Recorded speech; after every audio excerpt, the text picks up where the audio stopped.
రుద్రకవచం భయనివారణ శివానుగ్రహం. అస్య శ్రీరుద్రకవచస్తోత్రమహామంత్రస్య దుర్వాసాఋషిః అనుష్టుప్ ఛందః త్రయంబకరుద్రో దేవతా.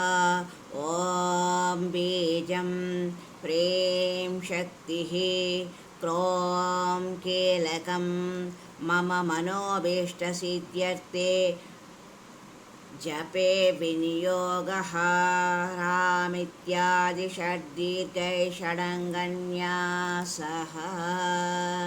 హర హర పార్వతీపతయే శంభో శంకర.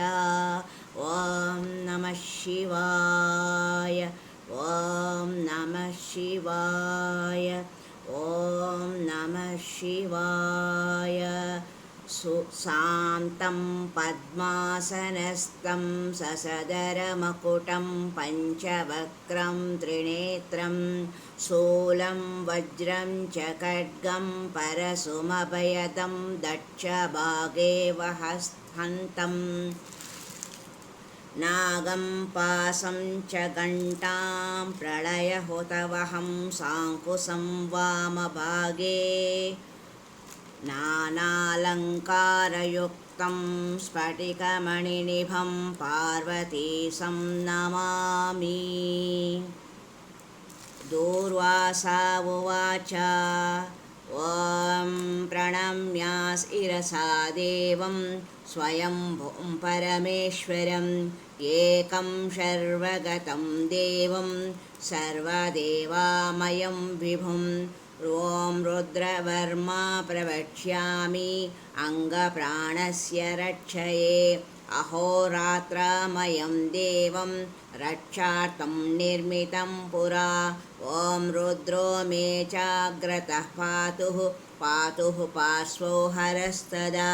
శిరో మే ఈశ్వరః పాతు లలాటం నీలలోహితః. ఓం నేత్రయోస్త్రయంబకః పాతు ముఖం పాతు మహేశ్వరః. కర్ణయోః పాతు మే శంభుర్నాసికాయాం సదాశివః. వాగీశः పాతు మే జిహ్వా ఓష్ఠ్వౌ స్వాత్మంబికాపతిః.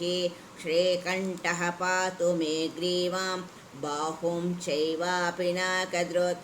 హృదయం మే మహాదేవ ఈశ్వరో వ్యాస్థనాంతరం.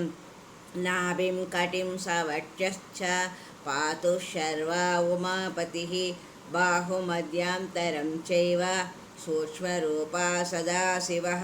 సర్వం రక్షతు సర్వేషు గాత్రాణి ఛాయదాక్రమం. వజ్రశక్తిధరం చైవ పాశాంకుశధరం తదా. గండశూలధరం నిత్యం రక్షసూత్రీదశేశ్వరः. ప్రస్థానేషోపదే చైవ వృక్షమూలే నదీతటే. సంధ్యాయాం రాజభవనే విరూపాక్షస్తు పాతు మాం. శీతోష్ణాదకాలేషు తుహినాద్రుమకంటకే. నిర్మానుష్యే సమే మార్గే త్రాహి మాం వృషభధ్వజ. ఇత్యేతా రుద్రకవచం పవిత్రం పాపనాశనం. మహాదేవ ప్రసాదేన దూర్వాసో మునికల్పితం. మమాఖ్యాతం సమాసేన నాభయం విందతి క్వచిత్. ప్రాప్నోతి పరమారోగ్యం పుణ్యం ఆయుష్యవర్ధనం. విద్యార్థి లభతే విద్యాం ధనార్థి లభతే ధనం. కన్యార్థి లభతే కన్యాం నాభయం నిందతే క్వచిత్. అపుత్రో లభతే పుత్రం మోక్షార్థి మోక్షమాప్నుయాత్. త్రాహి త్రాహి మహాదేవ త్రాహి త్రాహి త్రయీమయ. త్రాహి మాం పార్వతీనాథ త్రాహి మాం త్రిపురాంతక. పాసం కట్వాంగదివ్యాశ్రం త్రిశూలం రుద్రమేవ చ. నమస్కరోమి దేవేశ త్రాహి మాం జగదీశ్వర.